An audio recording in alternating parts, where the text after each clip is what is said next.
I would like to personally welcome you to Man Hour After Dark. Say that then. I bring you the host, Mike, Buck, and Cone. You know who coming to the stage. Sports talk than what you about to hear right here. I second that. Go. You know that it's us when we talking about sports. Giving you facts on the field to the court. Tune in, we need the support. 1 hour too short, then listen some more. On all your stations, not dropping no music. Starts like Adidas, but Nike just do it. Down 4 in the 4th, we go for the win. Michael 2 seconds, we taking it in. Buck, Mike, and Combs, you know what's going on. Man, now we're after dark, no LA, we the big spark. No 4th and inches won't cut short. Got the best talking, it's all sports. Buzzing more than buzzer beaters. We coming live all through your speakers, go. And what is up, Man Hour Nation? Michael Buckhouse here with the Man Hour. Head over to manhourradio.com. Check out the merchandise page. Check out the blog section as well. And, of course, always check the latest, greatest news right there on the front home page. Have an action-packed show for you tonight. We're going to talk NFC East and draft grades, draft breakdowns. We got a little bit of NBA talk and, of course, a little bit of MLB talk as well.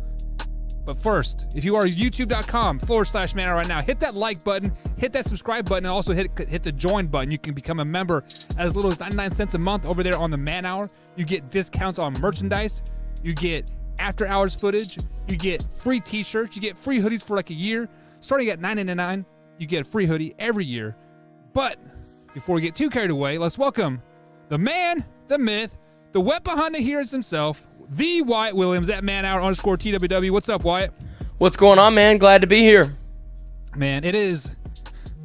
Every time you guys have a show on Sunday and I watch, like, I feel kind of left out just a tad bit. But you had some big things happen on Saturday. You got to announce your first ever Division I softball game on ESPN Plus. Morehead State versus who was it? SIUE?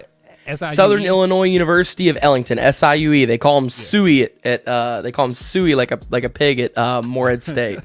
Right. So so the game that I tuned into was the 1 o'clock game, and you were basically doing play-by-play all by yourself. Yeah. No, I found out once I got down there that I was by myself. We were riding down and I had no clue, but they let me know whenever I got there they were all by myself, and they kind of like looked at me. They were like, "Are you okay with that?" And I'm like, well, it's the ESPN people here, so I can't really tell them no. So I'm like, let's do this. Worst things that happen. I screwed up. I don't know. So first things first is you have never called a play-by-play on a baseball game or a softball game, and you had to do it solo, all by yourself. On the ESPN networks right out the gate. Yeah, it's pretty difficult. On the ESPN networks. Were you nervous? Were you excited? Like what? I mean, the whole situation. Yeah, I mean, you always get the nerves. I was riding down with Nikki, and literally Nikki's my best friend. I mean, like there is so much stuff I could not do without her. You guys know, like I depend on her so much with everything, and even it's necessarily in those situations, because the nerves absolutely do run. You do get nervous. It's just that simple, You see the field. The first thing I did was I walked out on the field, and I wanted to kind of sit out there for a second and really take in everything, to make myself feel more at home. I went around and talked to everybody there to kind of calm myself down, but the nerves were rolling. The whole ride down there, I felt like I was gonna throw up. Then I was like, I got this. I'm gonna do this. Here, the coolest souvenir I've ever got from a broadcast, though. A softball. This ball was a foul ball that was hit straight up over my head and landed like 2 feet behind me, and I got to keep it. So I actually got 2 that day I was down there, and I signed and dated it and gave one to my mom and dad and wrote a little note to them on it with the score in the game and, put ESPN on it, and then I kept this one for myself. So it was a really cool experience. It was a really cool day, but it was a little nerve-wracking there at first, but we got through it. Yeah, I have tried doing like a solo show here on the Man Hour once or twice, and it has gone downhill really, really, really quick because it takes a special type of person to do anything by yourself, like have a conversation with yourself, call baseball games, softball games, whatever. It takes a very, very special person for you, and you just being 18 years old, getting a chance to call a ESPN game live on TV like this wasn't like a pre-recorded and then you did a voiceover. No, it was all live, it was all raw, and you did an excellent job. I'm very, very proud of you, and you did a great job, man. So, No, I appreciate it so much, and everybody else here who listened to the show. I noticed so many people reaching out, so many people like Hoffy, Combs, yourself, Tori, all you guys, Nana, everybody who listens to the show, everybody tuned in and watched the game. I really appreciated everybody's support. I felt every bit of it. I wish I could text every single person, but I know I'd miss somebody, and then I'd feel bad because of it. So I posted something on Facebook to thank everybody, and I want to say it here. Thank you to everybody who tuned in and who has supported me along this journey. I appreciate it more than you'll ever know. Yeah, and we do have some people chiming in here early here on the Facebook page. Like we have Drew. Drew, welcome to the show. You are a very loyal fan. Thank you for all your support, Drew. Of course, we have Nana. Thanks, buddy. Like herself. She is in here, and then Drew comes in and says, "Congrats, Wyatt. Very proud of you." And then Appreciate it, Future Drew. always says also Wyatt as well. So, guys, thank you for all the support. But we do have to welcome the third wheel to the Man Hour here, Mr. Substitute Teacher himself. At @manhour_Tory. Tory, what's going on today, brother? It is a beautiful day in the neighborhood. Again, with my best record, Milwaukee Brewers still. And for as much whining as Combs does, CBS even ranked the Brewers as the #1 team in all of baseball. Jeez. Render the salad unto Caesar. Mr. Tory Anderson there. We should start calling you Mr. Rogers' neighborhood. So Mr. Tory's neighborhood there. So Tory, you are in the neighborhood of getting jerseys. You have a lot of football jerseys, baseball jerseys, etc. The NFL draft has happened. So what jersey are you going to go after? Oh, I'm see, sure it's not I'm a a Packers homer. jersey. I'm a homer guy, so that's the thing. All my jerseys are for Packers because I go to the Packer games. So why would I get another team's jersey? So. I don't know. I am actually, and if they make one, I may get a Rodgers jersey, an Amari Rodgers jersey. Oh, there you go. Why? So- What about you? Oh, sorry, Tory. Because I have 2 Aaron Rodgers jerseys already. So I have a green and a white Rodgers jersey. So I might as well. Are you going to go get a after blue them. Rodgers jerseys as like as The well? retro, the throwback jerseys? No, I'm talking about the No. Denver Broncos jersey. I mean, maybe. Yikes. Yeah, it really had to pull that card on us. No, I already know what I'm getting. Okay, I was an offensive lineman myself. Offensive line is the second most important position on the field, right behind quarterback. So give me Josh Myers, the Buckeye who replaced the Buckeye Corey Linsley and is going to be one of the top centers in the league here in a couple of years. Josh, I am so excited that you are on the team. I cannot wait. I got to watch this guy play in college a couple of times at the Big Ten Championship and stuff. Really, really good center. Super glad to have him on the team. He's got Yeah, some so- competition there. There's a couple of Badgers that got drafted as well. So, well, one got drafted. Cole Van Lanen, the left tackle from the Badgers, got drafted, and then they signed John Dietzen, who played center and guard for the Badgers last year. So they have a backup plan just in case it doesn't work out. I wanted to put some out here real quick. Facebook user right here says, "Awesome, Wyatt. Will you either comment your name or will you go? What is it, Buck? If you go to StreamYard and you select." So in the link that you are watching this on, there's a hyperlink that you click on that basically approves Facebook to use your name so we can actually see who you are. Yeah. So it's just a simple saying yes, you can use my name and likeness. Basically, what it comes down to. I mean, they're not going to sell your information, but like people like Drew here, Well, we see who he is. And the only people who are going to sell your information is Tori. That's really it. yeah. I mean, and that's just I'm going to try to sell you advertising space on here. Yeah. Tori is the outside sales guru there. But guys, I really like how you guys picked Homer picks there. I would go. Teams. I mean, I would go with the Homer pick too as well. But I'm going to get a King jersey, like 100%. So just to When they trade him to Kansas City, you mean? I heard Kevin he's gonna go to the King? Cardinals. Kevin King, number 20. This guy right here. Here, let me go ahead and bring him out there for you. Oh, we're going. Welcome back. Yeah, I know. See, I because don't. now I when just they, see, but that's what I don't understand. I was sitting there thinking about it earlier, and I'm like, why would we re-sign him just to draft Stokes? How does that make sense? security blanket and depth. That's how that works. But not See, now whenever the one- whenever we need a security blanket on our quarterback, which is depth at the wide receiver position. That's the security and depth we need. Wyatt, Okay, you've been on record saying we have one of the best receiver corps in the league. it can always get better, can it? No, it can't. You can only put so many guys on the field. Dude, the Packers' best wide receiver, okay? And in my opinion, when he retires, if he stays a Green Bay Packer his entire career, he will be the greatest Green Bay receiver of all time. Devontae Adams is the best receiver they've ever gotten Aaron Rodgers, okay? Second rounder out of Fresno State. Second rounder out of Fresno State. You never got to watch Sterling Sharp play. If Sterling Sharp would have never had his neck injury, he would have hands down been the best receiver ever. Sterling Sharp, I don't even know if he might be top 3 for me. That's because you never saw him I think 1 is Donald Driver. Overrated. I think 2 is probably Jordy Nelson.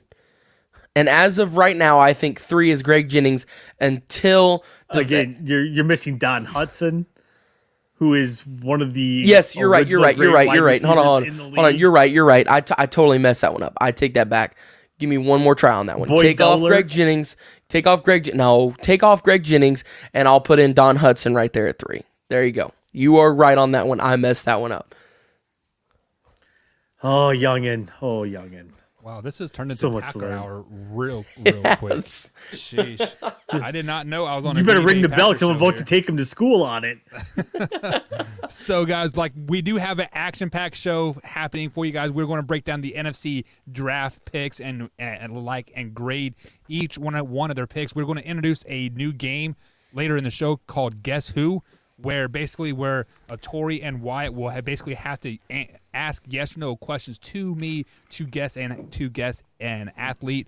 So we are going to get into that. Of course, we're going to get into some who's hot, who's not, because this is the Monday edition right here on the Man Hour. That is NBA and Major League Baseball talk a little bit there, coming here at the bottom of the hours. But, guys, before we get into sports talk, let me ask you this generalized question here. Tori, I'm going to kick it to you first just because Wyatt seems to have gone everywhere in the United States of America. If you could go on vacation and money wasn't an issue, where would you go? Buck, did you forget I travel around the world for work? Yeah, I did. I mean, God. So I thought about this. Where would I ever go if money wasn't up? Can it be multiple destinations? Numero uno. That's French for one. Europe. Because then I could go see all the... My big thing is I'm a big World War II history buff, and my ideal vacation would be... You can't say Europe. Hold on now. You got to pick a place. You can't just give me a continent, okay? Stop with this. That's a... It is a continent. Europe's a continent. Europe is a continent. I'm an idiot. Drink! That's like saying I want to go to Canada. Okay. Toronto, Vancouver, Shashkawiga. It's my vacation. Jeez.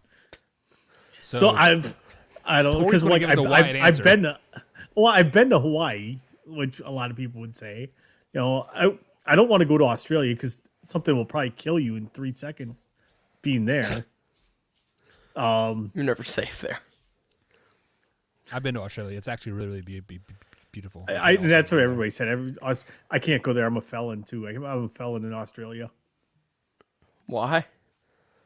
I have a DUI, so I would have to petition the Australian government to enter the country because I have a DUI because that's a felony over there.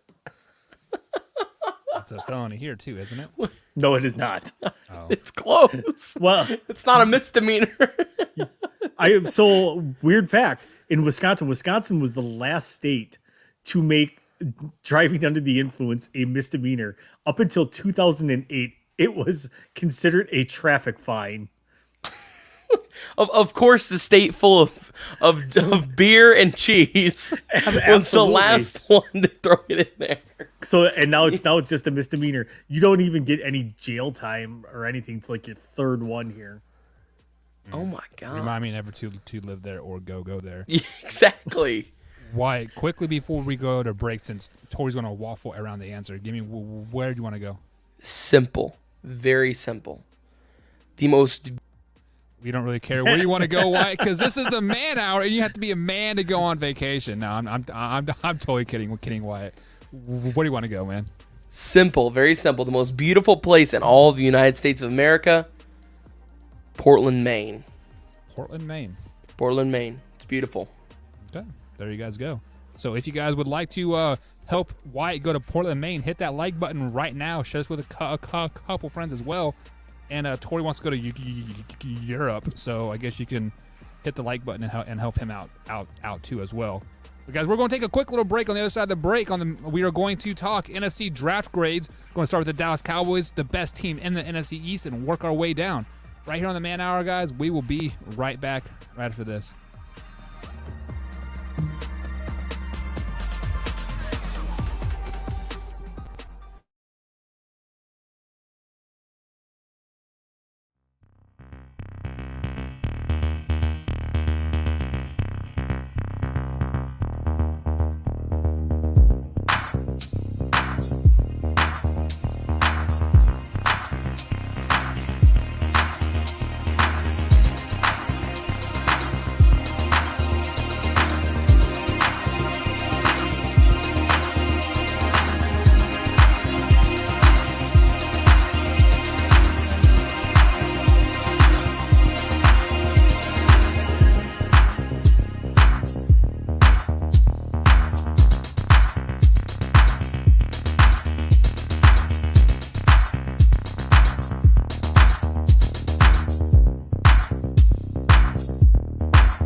And welcome back to the Man Hour, guys. Michael Buckeyes along with Tori Anderson and the Wyatt Williams tonight. Brandon Combs is on assignment, working, getting ready to go to Wisconsin, actually. So hopefully safe travels for that man over there. But if you're going to miss any part of the show whatsoever, you can find us on iTunes, Spotify, and iHeartRadio, and of course, Amazon Music as well. Or you can find all the clips uploaded at youtube.com/Man Hour each and every day throughout the day. We upload the clips from the segments, and bada bing, bada boom, they're there. So you can watch Wyatt and basically say how good the Green Bay or the Chicago Bears are over and over and over again. I don't know about that. For the next year and a half, if you guys go over there and subscribe to that. So guys, the draft is well past us now. It was Wyatt's Christmas. We had a live show here that you can watch it on YouTube if you're in anywhere. I absolutely loved that. So, can we do that every single year from now on? I would like us to do it like in person. Like I think that would be a lot more relaxed and a lot more fun. Like at the draft? No. Like at somebody's house. Oh no, let's do it at the draft. Let's do it at the draft, bro. If we're all gonna travel, that's true. That's true. We could actually use that's 100% true. We can get media passes. I could actually help us out on that, like calling the front desk and stuff. Oh, White already flexing his ESPN connection. Yeah, it's not it's not even that what I'm talking about. Jeez. No, yeah, but like we can order media passes and stuff. So I mean, if we're all gonna travel anyways, if it's close by, no, it's in Vegas next year. Never mind. Oh, absolutely, I'm down. There is no point for a guy like me who is under 21 to go to Vegas. Like I can't gamble, I can't drink, I can just sit there and stare at the wall. That's all I can do. If you try hard enough, you can do anything you want. No, I cannot. My grandma would kill me. So. Nana, cover your ears. Nana is watching. Nana is watching always. Your grandma trusts me with your life, and she says if you can go, I will protect you with like my own son Wyatt. So like a baby, fresh out of the womb, nestled against my bosom. You will only be puking by. So fun fact. Buck, when are you gonna let? Go ahead. Was that fun fact? When I turned 21, my parents had me drunk, passed out, puking in bed by 6 p.m. We started drinking at 5. I've heard that story. Yeah, it was great. It was great times. Oh my Lord! No way. There we go. So I'll be there. Let me okay that with Cindy, and I'll let you guys know about 2 days before if I can go or not, because she'll stumble around the answer until then. But let's go ahead and get into some draft talk, guys. I mean, obviously the draft is well past us here. We're already prepping for next year's draft. Wyatt is actually already working on his way too early 2022 draft, which that will be coming out here on the Man Hour in a couple weeks here. Once the draft calms down and the NFL schedule calms down, then we'll start talking next year's draft. But this year's draft is still hot on the tail, and we're going to talk NFC East first. So we are going to grade all 4 teams in the NFC East, tell them who the best picks were and the worst picks were per each team. So let's go ahead and start off with the best team in the division. Why I'm going to kick it to you first here. That is the Dallas Cowboys. They did finish 6-10 last season. They did miss the playoffs by a half a game. That Week 17 loss really hurt them. But of course, Dak Prescott went down Week 3 with that dislocated ankle, and they played with a third string and fourth string quarterback for 3 or 4 weeks throughout the season as well. But they had the 10th overall pick, very, very first. But tell me why. Who was their best pick in their opinion, and why? Yeah, the best pick for them, without a doubt, I think, and it's a runaway on this one for me, is Micah Parsons, linebacker at Penn State. For where they got him as well, I really expected this guy to go barely outside of the top 5, somewhere between 6 and 10, and he did slip to them all the way down, and I believe they were 10, correct?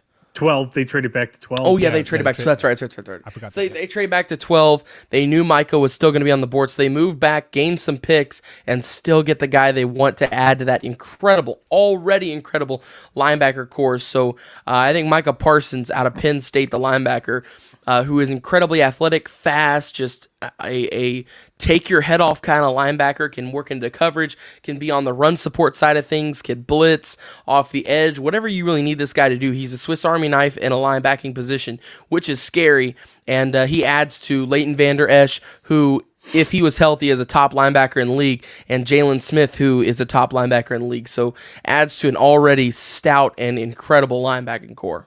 Yeah, and they did lose Sean Lee due to retirement this offseason, a couple days before the draft. So I'm not for sure if that transitioned their pick or not, but either way, they did replace Sean Lee on that defensive side.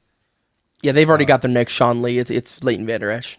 Yeah, so Tori, so you mean he's going to miss all season?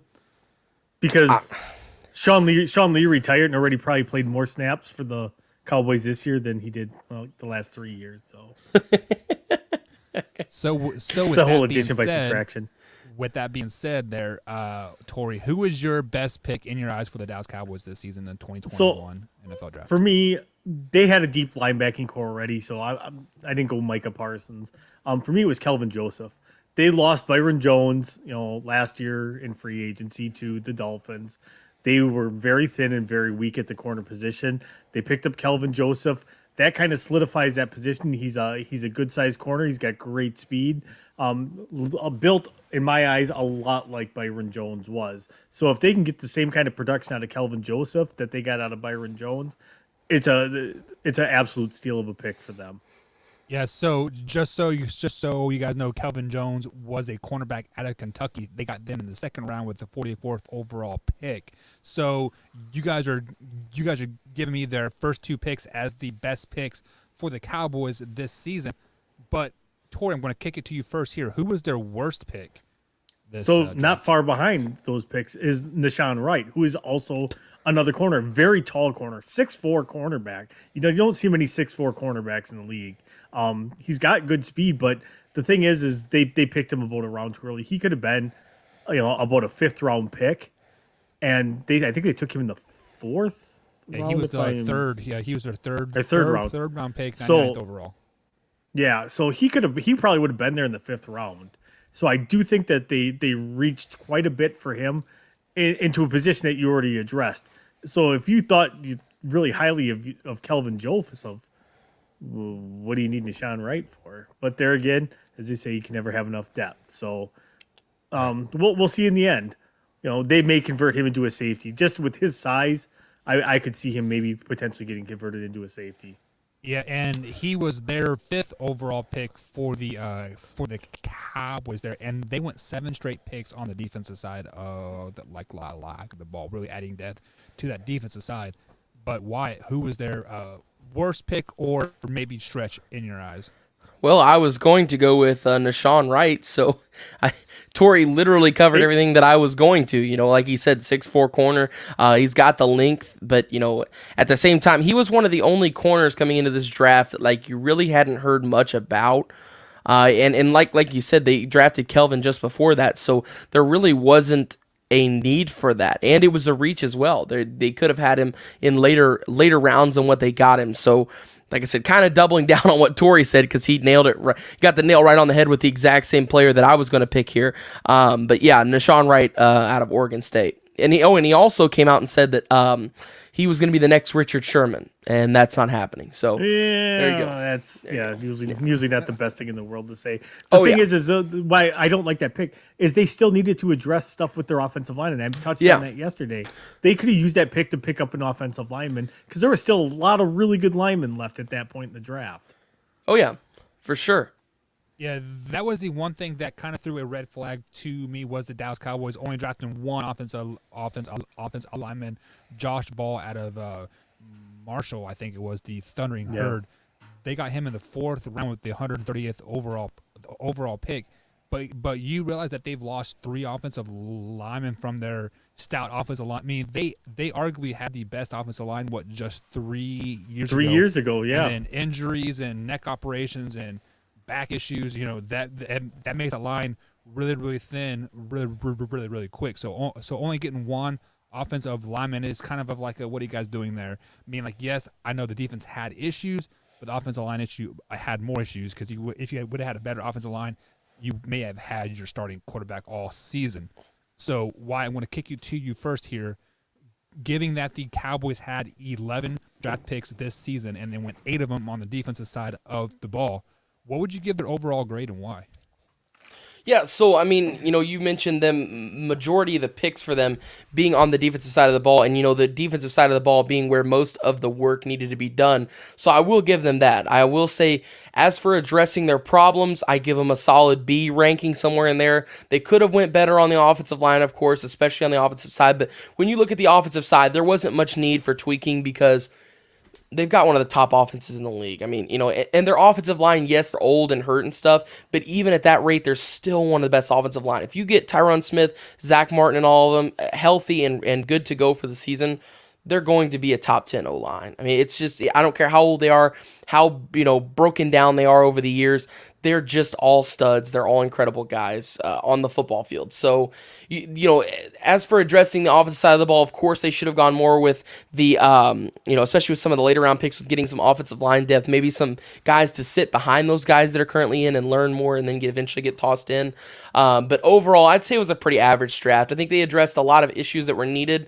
I think they missed a lot of issues that were more important, but I think they did address some issues that were needed. So I give them right at an average, a C.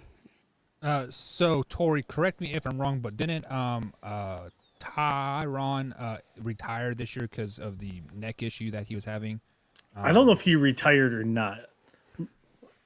One of them was it Lyle Collins? I can't. Lyle Collins, yeah. Yeah. Lyle Collins retired. Yeah. Okay. Zach Martin and him still there. So Lyle Collins and Travis Frederick are both gone. Travis left season ago. Fredericks is who I was thinking of. Yeah. So he retired because of the Bears syndrome, that Bears whatever is syndrome. Yeah. But which is pretty sad to see because he was one of the top centers in the game, and he's a Badger. So Wyatt, you gave us 2 grades there. You gave us a B and a C. So which one do you stick with? I was saying as for like addressing their problems and stuff, I would give them a B. But I mean, as an overall grade, they get a C. They were average on the whole draft. Overall, it was a C. They addressed some problems they needed, but they didn't address some of the larger problems they needed, and they addressed some problems more than they should have, like cornerback. So C equals championship in my books. Torrey, what would you give them? So, I mean, Wyatt was actually probably harsher on him than I was, and I probably hate Dallas more than he does. But my biggest thing is their grade for me would have been a little bit higher had they addressed a little bit more of the offensive line. I think they probably should have took 2 or 3 offensive linemen just to kind of see, what's going to work. Who do we got that's going to fit our system and so forth? So I rated them at a C+. So they didn't do anything spectacular. They didn't do anything terrible. It was even Deshaun Wright. It's kind of nitpicking at that point. So you gotta take it all with a grain of salt and look at their entire body of work. Yes, they resolved their defensive issues, but to me, they neglected that offensive line issue just a little bit too much. If they would have took another lineman or 2, they probably would have been a B or a B+ in my book. Alrighty there. So let's go ahead and move on to the next team here as I switch views here.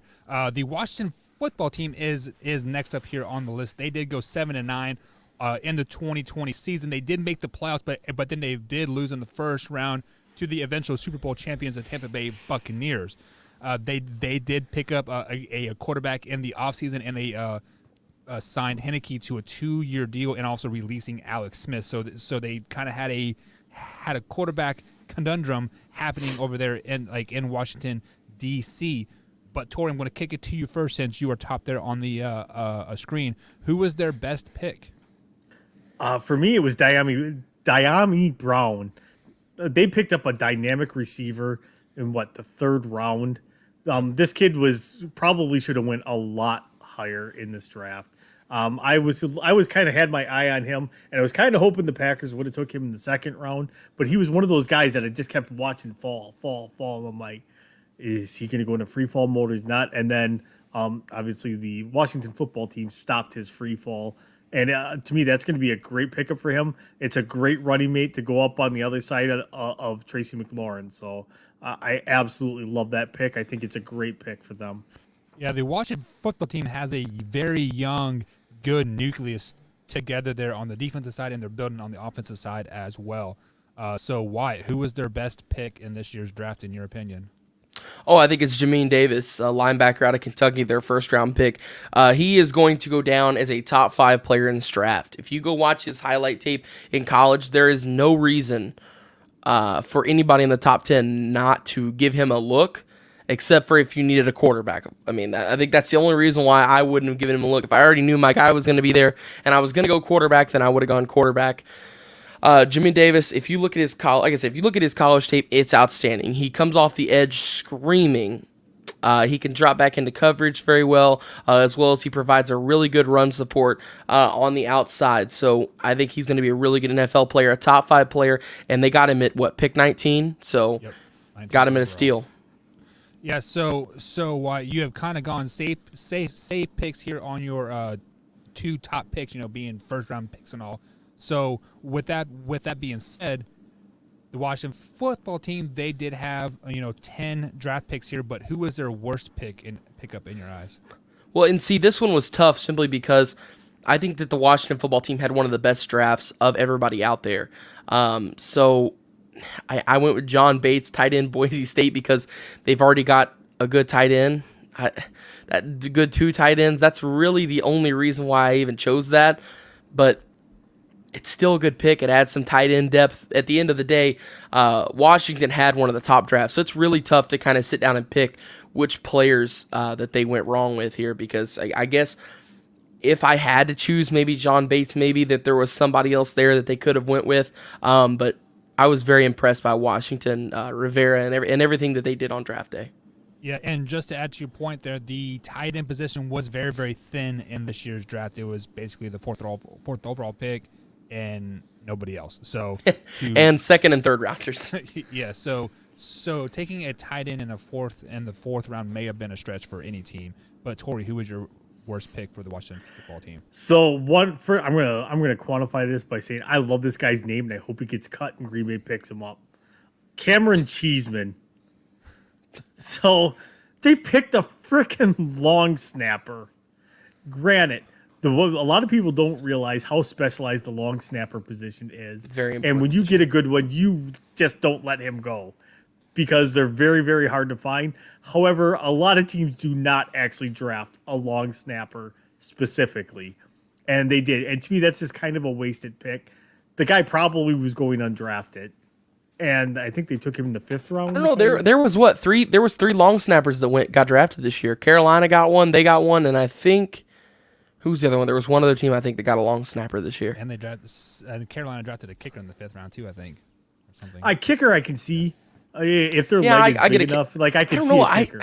I get long snapper. I think it's a very important position because if you don't know who the long snapper is, that's a good thing. If you do know who it is, that means that he has oversnapped a punter, oversnapped a holder, and he is screwed up. Right. But if you don't know who he is, most of the time when you draft a long snapper, you never know their name after draft day. And it's a great thing because that means they do their job perfectly. Right, you're supposed to agree with me. We hope he gets cut and he comes to Green Bay. Yes. Just because his last name is Cheeseman. Yes, I hope he gets cut and has the greatest long snapping career of all time with the Green Bay Packers. Absolutely. So I just think I think it was a reach at that point, though. Yeah, I mean, he was a sixth round, 225th pick. So, how much of a reach really was that? I guess you could. You probably 32 more picks and let him go down. Even, I guess. Yeah. Even that, I was going to say, even with that, you bring him as an undrafted free agent, you're probably still saving yourself probably $50,000 just on the signing bonus. I think Carolina picked their long snapper at 222 in the 6th round. It was something like that. So, Tori. Well, when we get to Carolina for picks, you can put him on your worst draft pick. So, Tori, with you giving us your best pick and your worst pick, what is your grade for the Washington football team in this year's 2021 draft? Literally what brought their draft grade down for me is that Cameron Cheeseman pick. That's the only thing that brought. They had a super good draft. They had a really solid draft. They had a really good draft. I actually gave them a B overall. And it's like they would have been a B plus, maybe an A minus, had it not been that you drafted a long snapper. So I will tell you, every team that drafted a long snapper automatically loses almost half a grade just because for drafting a long snapper. So you're giving them a B plus or a B? I'm giving them a B. A B. Alrighty. Wyatt, what are you grading them? I give them an A. Like I said earlier, I think that they had one of the best drafts across the board. Like I said, it was such a hard pick to pick their worst pick. And if I had to go with somebody, it was John Bates because they already had Thomas at tight end. But still, they added the tight end depth. They got Jamin Davis, a big steal there, a big first-round steal. He's a guy that's going to be really good in the league. So, I can't complain. I give him an A on this. It's the only A I'm going to give throughout the NFC East. So, before we move on to the next two teams here, let me ask you guys a quick question here. They did not draft a quarterback in this year's draft. Are they sold on Heineke, or do you think Fitzmagic is the starter for the whole season? I think it's a totally different direction. I think they're waiting till next year. Oh, yeah, absolutely. I would agree with that. I think they're waiting to see next year's quarterback class. It's supposed to be 4 or 5 deep again. They probably have a little bit better chance at one of the other ones just because this one was – there could be potentially up to 4 probably generational talents in this one that can really change a franchise. The only one I'm not throwing in there is Zach is trash. All righty. So let's move on to the next team here. We have the New York Football Giants. They went 6-10 last year as well, along with the Cowboys. They did miss the playoffs. Saquon Barkley got hurt the first game of the season, basically making, I think, the New York Football Giants team better and more well-rounded going on to the 21 season. But we will talk about that when the schedule comes out and we make our way too early predictions here. But Wyatt, who was the best draft pick for the New York Giants? Yeah, so here you go. You guys wanted me to not go with a first rounder, so here it is. Bang, bang. Second rounder, Azeez Ojulari, defensive end out of Georgia. The guy was projected to be a first-round pick. A great defensive end. Tore it up in the SEC. He had quarterbacks legitimately running away from him. And I love his name, Azeez Ojulari. Can't go wrong with that one, right? But, he's a really good defensive end, and I think he's going to be a great player in this draft. And once again, a steal. He should have been a first rounder. I had him in a couple of my mocks throughout the year going in the first round, late first round. And I think he's another guy that has the potential to be a top 10 player in this draft. And like I said, they got him in the second round, so a big steal there for him. Yeah, they got him in the mid-second round as 50th overall pick, so definitely a steal, dropping out of the first round here. But, Tori, who do you have as your best pick for the New York Football Giants? So, I really didn't pick a player. I have them trading down twice and picking up all them additional picks is their best draft pick. They got all that additional capital. They've traded down twice. They still got the players that they targeted and that they wanted. I cannot fault that whatsoever. Just because the Giants had probably the second best draft behind the Cleveland Browns in this draft. So trading down, Tori, that is why I like you, just because you think outside the box, and that is a great answer because very, very few people are going to realize they traded down twice to get 3 or 4 more picks when they only had If you know anything about David Gettleman, he usually trades up. He's been known to trade up. He never has traded down until this year, and he made 2 great moves and the very first one within his own division. Right. So, with that being said, who was the worst pick for the New York Giants, Tori? I don't have one because their draft was that great. As I said, their draft addressed every single need that they had. They are a team that literally it'll hinge this year on Daniel Jones. If Daniel Jones takes a step forward, you're looking at a really good young team for about the next 5 or 6 years. If he doesn't take a step forward, you're looking at them drafting in the top 10 again next year and probably taking one of the quarterbacks. So outside of that, I think they addressed every other need they had. They went after all the players that they needed. The only thing I really didn't think they needed, the one thing I was like, oh, what do they need a receiver for? What did they do in the first round? They got a receiver. So they proved me wrong at every point, and the more I look at their draft class, the more impressed I am with it. They did not do anything wrong in this draft, in my book. Yeah, and I think Tooney was probably the steal of the draft. I think he has the most upside as a receiver in the in this year's draft class. So who was the Giants' worst pick in your eyes? Man, you guys are gonna hate me for this one. Kadarius Toney, wide receiver out of Florida. Yes, I don't mind Kadarius. I think Kadarius is a good wide receiver. I just don't think I think he's a little overhyped. I don't think that at 20, that was the pick. Rashad Bateman would have been a better pick right there. And he was still on the board, as well as I think, not only do I think that it was the wrong wide receiver, I think that it was too high to pick Kadarius. Even if there was a better receiver option, I think Kadarius is we saw Elijah Moore and all of them slip into the second round. I think Kadarius Toney had some potential to slip into the second round. So, like I said, I think Rashad Bateman was a better option right there. I think that, I like it. Like I said, I like Kadarius Toney. I just think that it was a little too high for Kadarius, and I also think that it was the wrong wide receiver.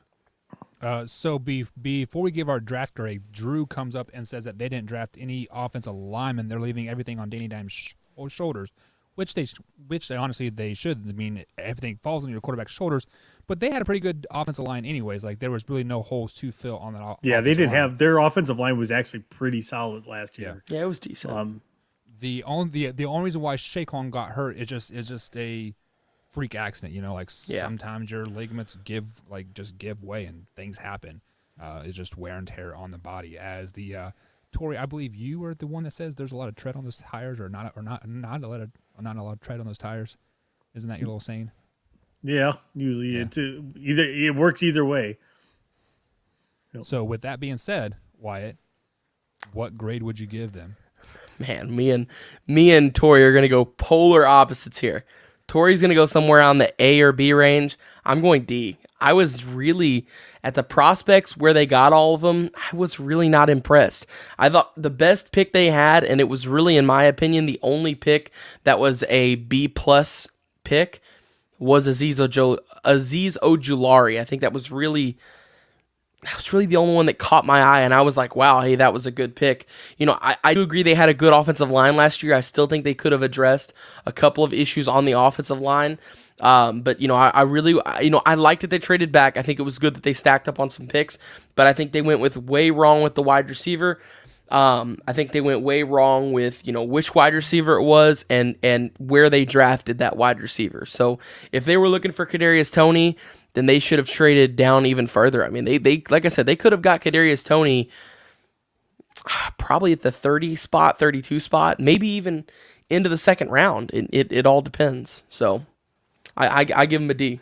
Well, on the opposite side, that why I am going to defend the Giants a little bit. When you have your guy and you want your guy and he falls into your lap, you have to pick your guy. So I'm not faulting them for that whatsoever. So, Tori, what do you give them grade-wise? So first, I'm going to give Wyatt a D's nuts because a D is way too low.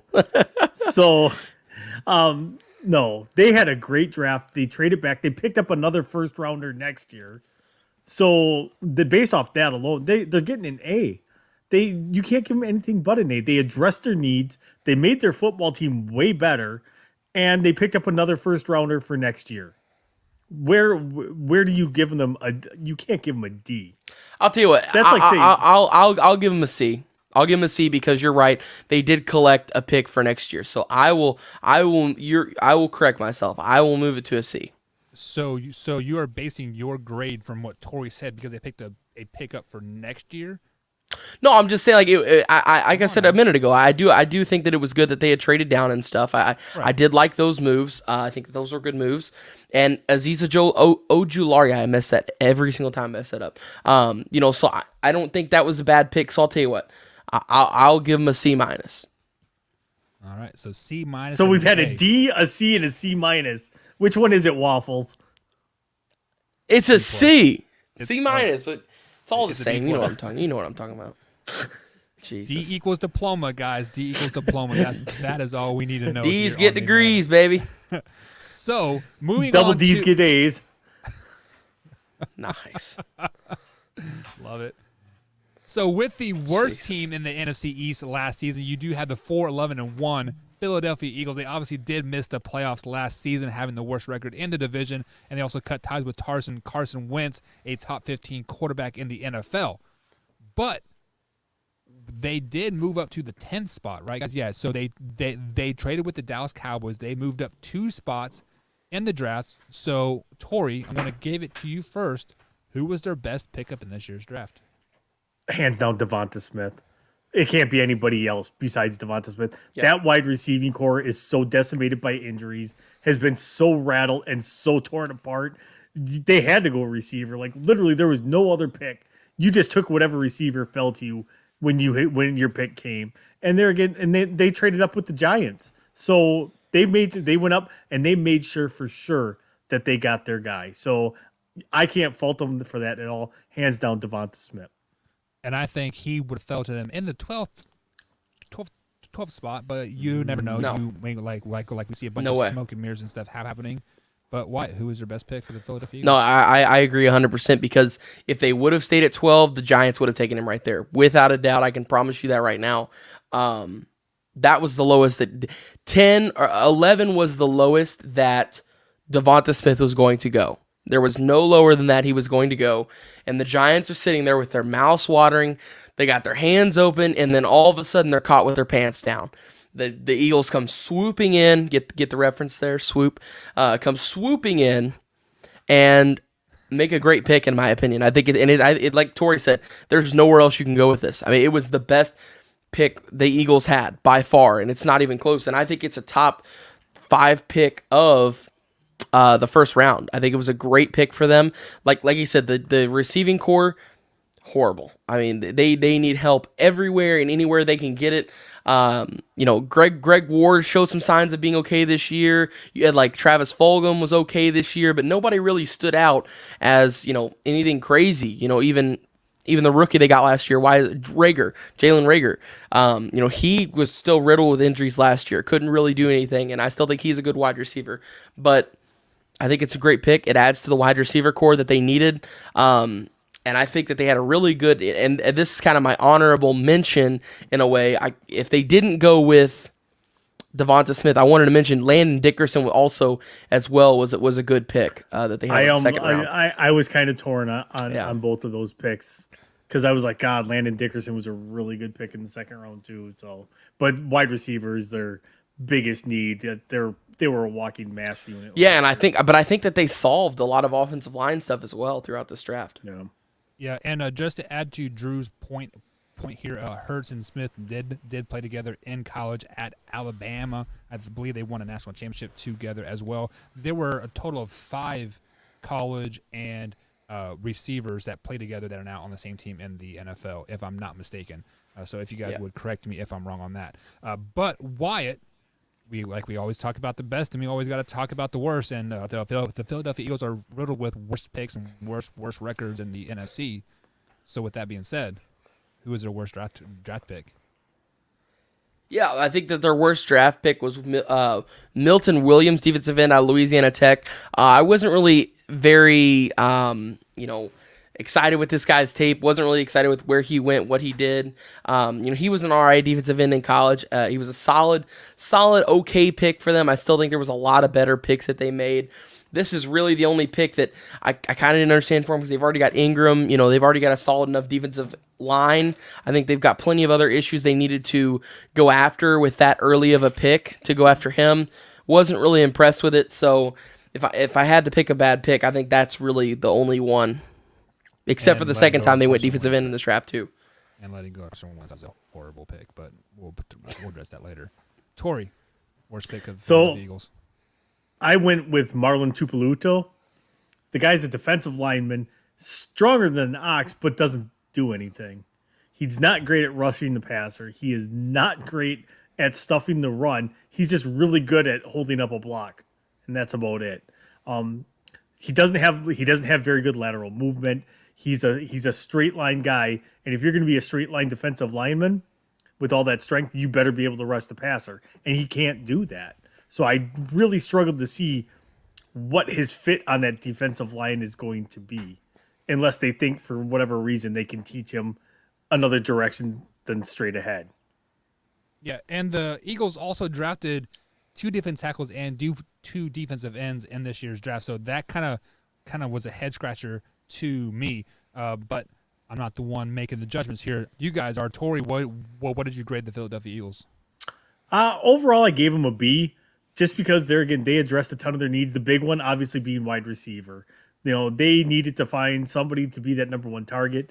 And we talked about this a little bit on draft night, and I do believe it was Drew that brought that up, is you're starting to see a lot of these quarterback wide receiver combos in the NFL that were combos in the college game as well. Right. So Devonta Smith, Jalen Hurts played together, a couple years ago. It very well could be. It could be one of those things. It could be that security blanket. It could be that they already have chemistry. So I really liked their draft. Outside of the Marlon Tupeluto, and it took me about 3 hours to figure out how to say his name. So I'm going to say it as many times as I can. I gave him a B. Yeah, you guys keep raving about the Devontae Smith, but guys, he's only 6 foot tall, 160 pounds. He's not going to last very, very long in the NFL, especially with the Eagles, because the 2 was. Tell that to Deshaun Jackson. No, tell that to Deshaun Jackson. Tell that to T.Y. Hilton. Tell that to Tyreek Hill, your own guy.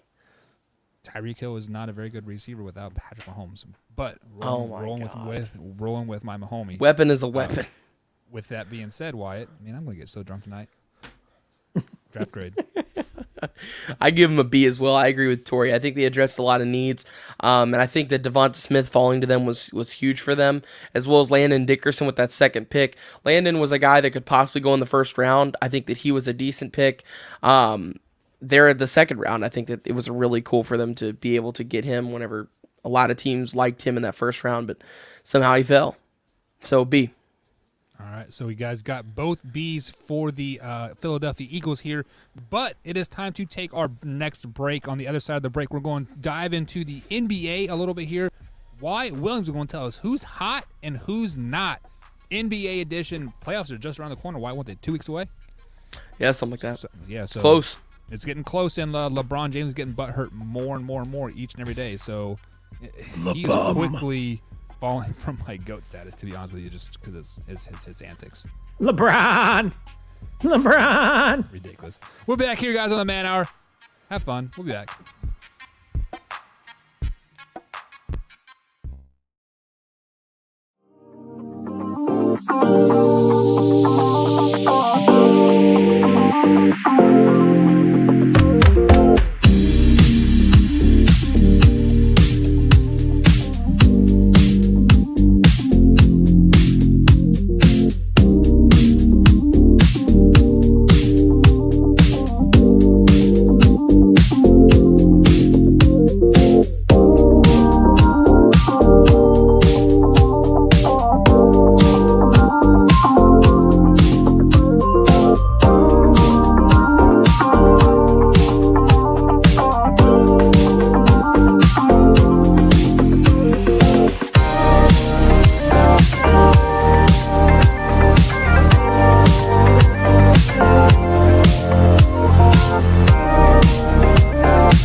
Check the mic and make sure it sound right, boys.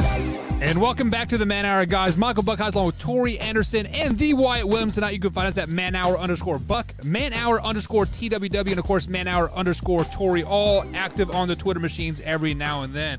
Me and Tori are more active than Wyatt and Combs put together single-handedly, but we'll address that another day because their Twitter game is weak, much like the Philadelphia's schedule this season. Pretty weak because they had one of the worst records in the NFL. But the NBA playoffs is right around the corner here, and we have some teams that are getting hot and some teams that are just kind of starting to shoot the shit right in their buttholes into the toilets. With that being said, Wyatt, who's hot right now in the NBA? Yeah, who's hot? My first team, starting it off, the Miami Heat. They're 7-3 out of their last 10. Jimmy Butler is kind of getting the team back on strides. He is what's going to have to lead this team if they're going to do absolutely anything at any point in this playoffs. And they're currently sitting at 6th in the East, so just outside of that play-in tournament, they're just inside of having a guaranteed spot. And pretty much in the East, if you're in, you got a shot at it right now because there's really only one top-heavy team. You've at least got a shot at going to the Eastern Conference Finals and competing to go to the finals. So in a division where it is, or not a division, excuse me, in a conference where you can get yourself to the finals the easiest rather than the West, they are currently starting to get things together. Like I said, 7 wins out of their last 10. It's currently 6th in the East. So, Wyatt, let me ask you this quick question here. The NBA playoffs are a tad bit different this year with the 7 through 10 teams having to play in a single round or a single game to basically make it into the tournament here. It is like they did it last year too. Well, but like the COVID season, you just kind of just throw it out. Like it was just basically just to make money at the end of the day. But if you are the Miami Heat, would you almost rather be the 7th seed and kind of get that first playoff game like under your belt and get into the playoffs, and then the 6th seed and kind of just like hanging around? Because looking at the standings right now, and let me pull it up. It looks like they might be playing like the Atlanta Hawks in the first round. Do you think they can even have a shot with the Atlanta Hawks? Yeah, definitely. I think they have a shot with the Atlanta Hawks. And honestly, no, I don't think they want to be in that play-in tournament. There's a lot of teams that could benefit from it, getting that extra game in to kind of get themselves ready. But the Heat, after dealing with all the injuries, with dealing with all the just everything going on with them right now, dealing with all that, they don't need any more help right now. If they can get into the tournament, that would be huge for them and for them to move in. So I actually misspoke here. It looks like they would be playing the Bucks in the first round. I was going to say your Milwaukee. Yeah, Bucks. I was about to say Milwaukee Bucks. Yeah, I was about to say because I was like, aren't they the 6th seed? I was like, I think the Hawks are the 5th seed. Bucks are the 3 seed right now. Did we overtake the 2 seed? Because we did just beat Wyatt's NBA champion pick of the net. So I did not pick them to win at all. I have them going to the finals. That's it. I got the Lakers winning it all. They'll get it all back together. Who else is hot for you, Wyatt? Who else is hot? Well, leave no other answer than right here. Drew says Knicks. I'll tell you what, Drew, you're 100% correct. The Knicks are currently 9-1 in the last 10, and this is the second time in a row they've been 9-1 in their last 10. They're 4th in the East, and they're in a really good spot, and they're playing really good basketball right now. And it is like it's like a Knicks team that I've never seen before. It didn't make sense. And for the first time, I think in my life, I can actually say the Knicks have a shot at going to the finals with LeBron out of the East, with Jordan out of the East, and they've got a decent team now. I'll give it to them. They've done a really good job of drafting. RJ's starting to come full swing. Kevin Knox is starting to come full swing. Julius Randle is a completely different animal. I mean, it's almost like he's not even the same player as what he was. I saw a poll the other day that they took at a Lakers game between Kyle Kuzma, Lonzo Ball, Brandon Ingram, and Julius Randle whenever they were all there in Lakerland, and it was like, which of these do you think will be the most successful? And I think Lonzo Ball had the most votes. Then after that, it all went down. But like, I think only Julius Randle got the least amount of votes with 8%, and it's like, boys, everybody kicking themselves now because he turned out to be the best of all of them. But Julius Randle playing out of his mind right now, and the team is following right behind him. So they're playing really good basketball. 9-1, 4th in the East, sitting in a really good spot. They are 9-1 in their last 10, But looking at their schedule moving forward, they play the Memphis Grizzlies, the Denver Nuggets, the Suns, the Clippers, and then the Lakers here in the next week and a half. So it all could come crashing back down to reality pretty soon here, right? Yeah. Oh, absolutely. It could. I'm just trying to figure out. You said the Knicks have a shot. So then you mentioned Jordan. Jordan hasn't been in the league for over 20 years. Yeah, I know it. And the Knicks haven't had a shot in over 20 years. Actually, though, during that era, they went to the finals with Ewing and all them. Did they win? They did not win. They did not win, but they made a finals. They did. And wasn't it the year that Jordan sat out, right? Yeah, what it was after he retired. So they, because they lost to the Knicks lost to the Rockets. Because they didn't have to see. I mean, that's what I was trying to get. They don't have to worry about Jordan, and then they had to worry about LeBron in the East too. So that. I was referencing your generation too, Tori. All right? They have never been good since LeBron's been in the league, though. Yeah. Oh, they had a couple awful. of years with Carmelo and like D Rose and when J.R. Smith, was smoking at least a little less weed. Derrick Rose was in Chicago when those guys were still in New York. And Joakim Noah was there too. No, they had a little bit of time where they all played together. Yeah. No, D Rose. What, one season? Two seasons? No, I don't think D Rose was ever there when they were all there. D Rose might have missed him, but I know Carmelo was, and I know J.R. Smith was, and I know Joakim Noah was. J.R. and Joakim were there, but they were never a serious threat ever. Like they were going to make the playoffs, but they were never. They would win 50 games every year and get bounced in the second round. Yeah, but yeah, no. That's so who was your last team that is hot? Yeah, so my last team also going 9-1 out of their last 10. Excuse me. They're third in the West. That's going to be the Denver Nuggets. They have handled this injury of Jamal Murray, which I thought was going to be the end of their season, and it still essentially is going to be. Because without him, that's a huge piece they're missing, and they won't be the same team without him. I am very impressed with the way they've handled the injury with him being out for the rest of the year. Joker's really stepping it up, and I really think that he is solidifying himself as the MVP if Steph Curry does not win it because, you know what they say, you got to, be top 4 to win an MVP. Of course, I don't know why, but you do. Steph Curry definitely deserves it. But anyways, Joker will probably get it, and 9-1 out of their last 10, third in the West, putting themselves in a really good spot to lose to a 6 seed in the West. You say that Joker has kind of stepped up in like leading this team, but I think the unsung hero for this team in the last couple games at least has been Michael Porter Jr. Like I didn't think this guy was going to manifest much to be in the NBA after his he had back surgery in college, right, and sat pretty much out the whole. Yeah, he had some back injuries and stuff. I think he only played 8 games at Missouri his entire time while there, and still was a lottery pick. MPJ is a really good player. And if injuries could get away from him, he'd be really good. He would be a sensational player. He's playing pretty good now.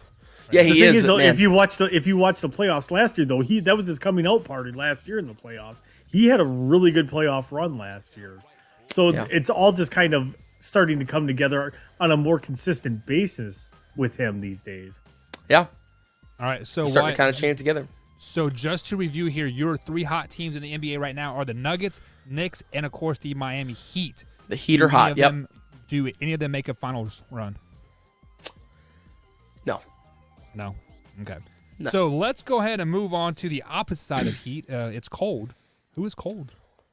Well, starting it off, third coldest team out there right now is going to be the Portland Trailblazers. 5-5 out of their last 10. Only the not good splitting, especially this time of the year, especially where they're sitting at 6 in the West. You've got to get this together because if you don't, you're going to be facing a play-in tournament.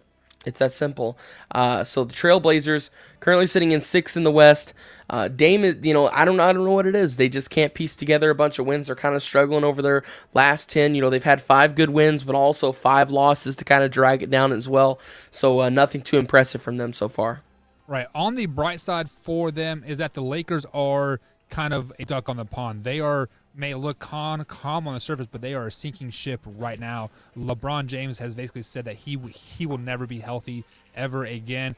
And then that the guy Schroeder, right? He is out for 14 days for the whole COVID protocol. So right now they don't have a healthy shooting guard on their lineup. So hopefully that will help the Trailblazers out a little bit going forward here. Who is next on your cold list?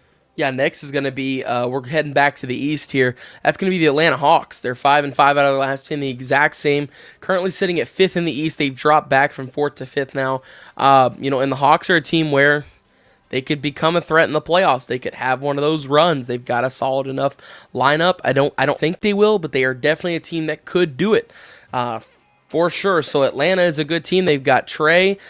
He is a wild shooter. He knocks down everything once he crosses the half-court line, and a stout roster around him behind that. So could be playing better, not playing better. Same situation as the Trailblazers. One had 5 good wins, but also 5 losses that are really dragging them down as well. Yeah, I think the Hawks are probably the most overrated team right now in the playoff picture. They could easily be like an 8 or 9 seed and lose that first round playing game. They just do not look good right now at all. The Hawks need a coach. They need a coach that can actually bring that team together, because I don't know what they're doing there. This team has way too much talent to be as bad as they are. Exactly. All right, who is next on your cold list, Wyatt? Well, my most cold team of the league. I don't think it's any surprise here. They're 3-7 in their last 10. They're 7th in the West right now. Just dropped out of it, and it's going to be the Lakers. I mean, they are struggling, and LeBron just came back from injury and still struggling. Anthony Davis comes back from injury, and what happens? He gets dunked on first play right into the game. So it's like, geez, where have these chumps been? And they show up and they're not playing good at all. Then you mentioned Schroeder's going to be out for a little bit. The talented roster, it's just really not performing to the level that it should be. Montrezl Harrell and company tried to hold down the fort the best they could. Caruso had a sick dunk last night. I loved it, but at the same time, sick dunks don't generate wins. Ask Vince Carter about that. So let me ask you this question here. We saw Combs posted a quote of LeBron James at this time last year, and this time this year. Basically, he's saying the playing games are absolutely stupid. Yes. Right now, the Lakers are on a downward trajectory to be in those playoff games. Yep. With LeBron James coming out and saying that they're stupid, if the Lakers are in the playoff game, is their season over with? No, definitely not. Even if they enter as a 7 seed, I still think they win it all. I mean, who's currently the 10 that they would play? It's the Spurs at 10. No, they wouldn't play the 9. 10. They'd play the 8, wouldn't they? Yes. No, they would play the 10. No. You're right. 7, 10, 8, 9. No. It's 10 versus 9, and then the winner of that plays the loser of 7 and 8. And then so the winner of the 7 and 8th game get the 7th seed, and then the winner of the 9-10 will play the 8th for the 8th seed. So the Western Conference play-in tournament right now is the Lakers, Grizzlies, Warriors, and Spurs. So Lakers 7, Grizzlies 8, Warriors 9, Spurs 10. Man, I told you guys last week on who's hot, who's not. The Spurs were going to start dropping, and the Pelicans, sitting 2 games behind them right now, look hungry. Pelicans are, like I said, they have 29 wins. The Spurs have 31. They are just 2 short games right behind that. And if you allow the Pelicans in, the Pelicans can seriously make it to that 8 seed. I think the Pelicans could beat the Spurs and then beat either the Grizzlies or the Warriors, whoever it may be in that spot. So I think they have a real shot at doing that. They might have a real shot of making it, but they are not going to make it past the first round. Let's just be flat out honest. So they're just basically wasting all their talent and like picks at the end of the day, right? No. I'm not? just kidding. No, Spurs haven't done anything since Tim Duncan was there. Just that I simple. was talking about the Pelicans. Pelicans? The playoffs. Sorry, I thought you were talking about Spurs. No. If you're talking about the Pelicans, yes, then I agree with you. I think that they are definitely wasting the talent that they have right now, not playing to the capability they have. I mean, you've got Brandon Ingram, one of the top young players in the league. You've got Zion Williamson, arguably the future face of this league. You've got Lonzo Ball, who is, the best IQ basketball player in the league that isn't named LeBron James right now. So, right. And he might even be more basketball IQ than LeBron James. I doubt it. Maybe. He's 1 or 2, though. That's for sure. And for as young as he is, he's a great passer. The 3 ball is really developing for Lonzo Ball right now as well. So, yes, you're 100% right. There is absolutely no excuse for this Pelicans team to be struggling at the way they are. Alrighty, guys. So that is the NBA Who's Hot and Who Is Not Wyatt Williams edition. We're going to take a quick little break. On the other side of the break, we have Tori Anderson, the man, the myth, the legend himself, is going to give us Major League Baseball. Who's hot and who's not. And then after that, guys, we're going to jump back into the NFL draft talk. We're going to break down more of the NFC draft talk coming up here at the bottom of the hour. So coming up after break, MLB Who's Hot, Who's Not. We'll be right back here, guys, on the Man Hour.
And welcome back to the Man Hour, guys. Michael Buckeyes along with Tori Anderson and the Wyatt Williams. Tonight, you guys can find us at Man Hour _Buck, Man Hour _TWW, and of course, Man Hour _Tori as well. You can find us all on the Twitter machines. If you missed any part of the show whatsoever, you can find us on iTunes, Spotify, and Amazon Music. Or you can find us on youtube.com/Man Hour as we upload the clips daily over there. So if you just want to catch a simple section, you want to catch the NBA Who's Hot and Who's Not, or the Dallas Cowboys draft breakdown and grades, you can head over to YouTube and they'll be up there tomorrow. So check it out, guys. But Tori, it is your time to shine, man. Normally Brandon Combs gives us who's hot and who is not, Major League Baseball edition, but we are basically kind of tired of his biased opinion, and basically everybody on the Cubs is like always hot, even though the Cubs are in last place. So give us some who's hot and who's not picks, Tori. So you'll notice that this segment is just a little less biased. It's a little more well done. Mostly because there's no such thing as Chicago So Cubs basically it's just anywhere as in biased by Me a different being fan. The impartial journalist integrity that I have. So let's start with my who's hot and my Milwaukee Brewers. How's that for impartial? Wow, my Milwaukee Brewers are that. There you go. That a kid. Your Milwaukee Brewers. So the Milwaukee Brewers just took 3 out of 4 from the Dodgers. Everybody's going to want to point to the stomping they took yesterday. As I told somebody else, you know what? If I win every series 3-1 like that, I'll take getting blown out 16-2 every day of the week, because if I'm still winning 75% of my games, I'm probably winning the league. So, they can point to that all they want. Currently, the Brewers aren't looking so hot tonight, but they just got Yelich back today. They got Lorenzo Cain back today. They'll probably get Corbin Burns back at some point this week as well. They swept the Padres last week. They had a little bit of a stumbling block in between there when they took on the Miami Marlins and lost 2 or 3 to them, but then came back and took 3 out of 1. So between the Padres, who you'll also hear in my hot teams as well, and the Dodgers, that's 2 of the heavyweights right there in the National League, and they stood toe-to-toe, blow-to-blow, and came out victorious against both of them. Sorry, go ahead. How you don't consider this team one of the upper echelon at this point. And I'm not stupid. I sit there and I know there's a cliff coming. There will be a fall off, but damn, I'm enjoying the ride while it's there. Yeah, and as a Kansas City fan, I am enjoying the ride as well. As the Royals do have the best record in MLB, as the Brewers do not. But the Royals are apparently not on second best. But your Royals are still not on your hot team. But we'll go ahead and digress from that. But looking at the Brewers' schedule moving forward, they have a 7-game road trip, 4 at Philly starting tonight, like obviously, and then they got 3 at the Miami Marlins, and then they're back at home versus the Cards, Braves, and they travel to Kansas City to a 2-game series. This is a rough 2 weeks, Tori. Are they going to stay hot after these next couple games? I think they do, just because of the pitching. Their pitching has been consistent. It's been tough and it's been dominant for most of the year. Outside of trying to replace Corbin Burns for those couple of games with his, I think that they can keep it rolling. All right, so you had your homer pick right off the bat, and are we going to make Combs Field right at home and put the Cubs up there and the who's hot? Yeah, no. Yeah. Who's next? So next I got the San Diego Padres. San Diego Padres, in the words of Denny Green, they are who we thought they were. So they are starting to play exactly like we thought they were. Fernando Tatis is just tattooing the ball. Yeah. 5 home runs in his last 3 games. He's got like an ungodly, I think he's hitting like, what is he hitting? Like 346. He's got like over like a 600 on base percentage or something crazy like that. And he's just tearing the cover up the ball. Again, they've got a dominant pitching staff as well. Their pitching has carried them through as well. While their bats started to catch up and get going with the rest of it, their pitching staff has carried them. And they're starting to become that team. And there again, that NL West is turning out to be way better than any of us thought. We always thought it would kind of be a 2-team race there. So they, the Giants are there, the Padres are there, the Dodgers are there. I think this could actually end up being one of the best divisions in baseball outside of the Rockies. The Rockies are just going to be awful. So. Yeah, looking at their schedule moving forward, they do have the Pirates, Pirates is a very surprising team. I believe they're sitting a game or 2 right above 500.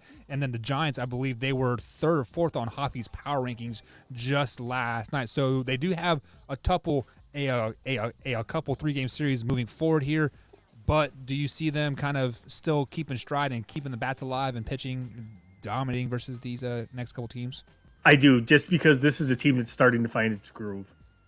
This is a team that is, like I said, they are who we thought they were. This is the team that has found its identity, and they are going to start blasting the cover off of the ball against people. We are. I think within the next 2-3 weeks here, we're going to see this team at its fullest potential. All right, so give me your last team of who is hot here in the Major League Baseball. So my last one is the Chicago White Sox. Again, another team that started off not great, kind of like which Brandon and I and Hoffy have all we're all very skeptical of the Tony La Russa hiring.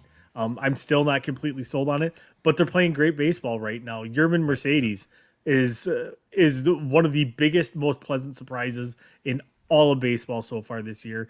When Jimenez went down for them, I was like, well, there went your season, and they're maintaining. They're doing what they got to do, and they're still winning ball games. They are one of the better teams in all of baseball. I would tell your Kansas City Royals, watch out, because here comes the White Sox, my friend. Yeah, there is a huge series happening. I believe it starts Wednesday night. We do have the White Sox coming into town. It is actually this weekend. We have the Indians in town right now, and Shane Bieber is actually facing the Royals on Wednesday. So very, very tough slate of games for the Royals and White Sox both moving forward. But who else is on the opposite side of the hot list? Who is cold in Major League Baseball right now, Tori?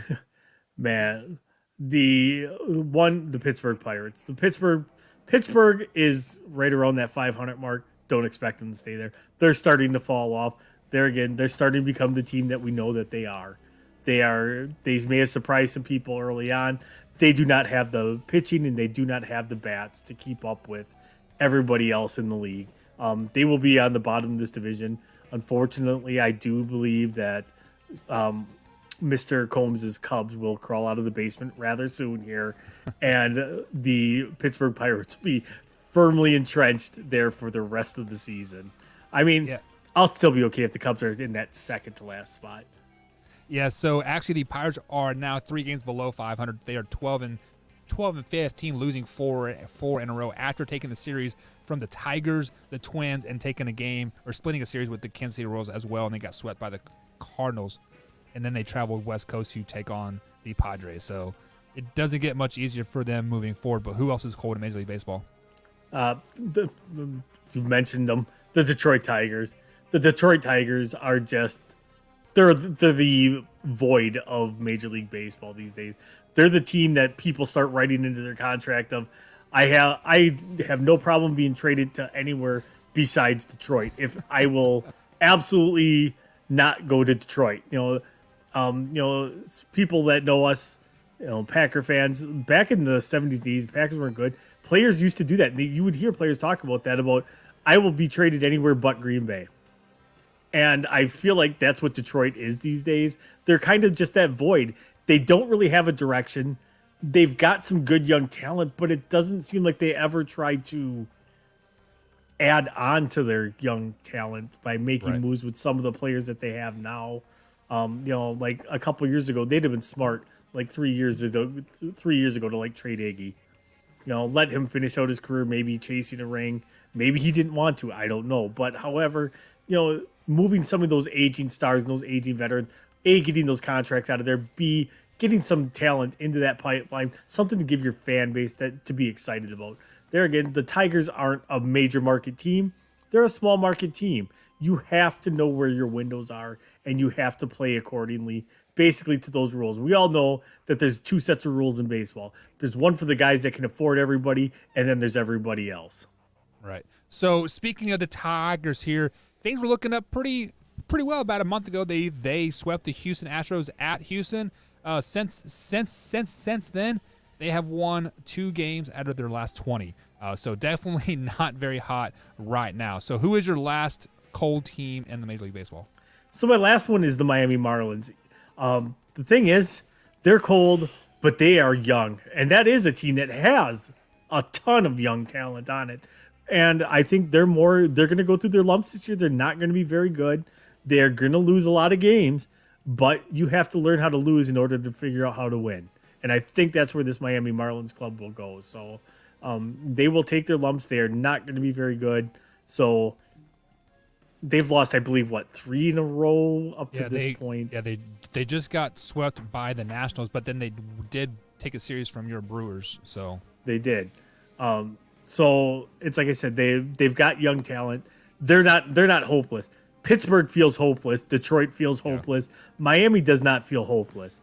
It's like I said, there is still just a ton of young talent. The one thing that they do have, they have a really good pipeline there. They have that they can infuse young talent into that lineup pretty constantly, even if they do lose a couple of people. So, yeah, and then just to add to your point there, I believe it was week 1 or week 2, Hoffy actually had the Marlins in his top 10 power rankings. I believe they're at 8 or 9, if I'm not mistaken. I'll have to go back and play the tape. But he had them up there. But then since then, they have only won 4 of their last 16 games. So they are 4 and 11 in their last 16 games. So it's pretty rough for them right now. The bright side is their schedule does get a little bit easier when they do welcome the Brewers into town here in just a few weeks. So let me go ahead and bring up this comment that Drew brought up. He said only Torrey and Wyatt would insert NFL into Major League Baseball. LOL drink. So fun fact, Drew, this is a NFL show. This is what we built everything on, was NFL, and we tried to sprinkle a little bit of extra sports in to basically kind of bring in more of the crowd. Yeah, just a dash, right? But the NFL is definitely our bread and butter as Wyatt starts to wake back up there, because he is ready to talk some more NFC East football, aren't you, Wyatt? I'm ready to play our new game. We will get to the new game after the break. But first, we got to talk a little bit more NFC NFL draft picks here, guys. And you know what? Let's talk some Aaron Rodgers, too, because Aaron Rodgers saga is still going on hot and heavy here in the NFL. And why are you trying to make Wyatt cry? We do have 2 Packer fans on here, and I am the troll of all trolls. So $10 says I can make Wyatt cry. Any takers out there? I'm not gonna cry. $10. Takers? Deal. Anybody? Deal. Let me know $10. and let me know in the chat. Oh, so Hashtag Wyatt just took it. All right, there we go. Wyatt will be crying by the end of the show, guys. Hashtag Man Hour Nation. We'll be right back, guys, here on the Man Hour.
And welcome back to the Man Hour, guys. Michael Buckeyes along with Tori Anderson and the Wyatt Williams. You can all find us on Twitter, manhour_Buck, manhour_TWW, and of course, manhour_Tori over there on Twitter. You can also find Combs there as well. He has the night off.